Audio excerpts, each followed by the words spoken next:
अन्नपूर्णे सदा पूर्णे शङ्करप्राणवल्लभे ज्ञानवैराग्यसिद्ध्यर्थं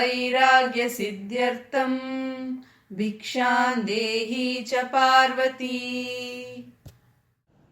పిల్లలు, ఈ శ్లోకం మనం భోజనం చేసే ముందు చెప్పాలి. ఎందుకు అంటే ఈ శ్లోకంలో మహాదేవుడైన శివుడు అంటే శివ ఆజ్ఞ లేనిదే చీమైనా కుట్టదు అంటారు.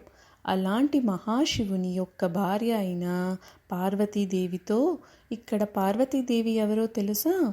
అమ్మలకే అమ్మైన అన్నపూర్ణాదేవి స్వరూపము. అందరికీ అన్నం ప్రసాదిస్తుంది.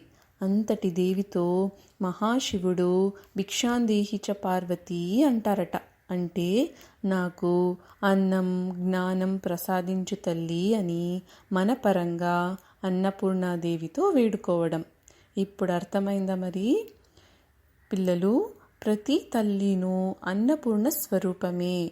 అందుకే మనము అమ్మ చేతి వంటని ఇష్టంగా తినాలి, వృధా చేయరాదు.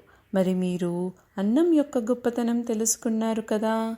రోజు అమ్మను సతాయించకుండా భోజనం చేస్తారు కదా. మళ్ళీ ఇంకో శ్లోకంతో కలుసుకుందామా? నమస్తే.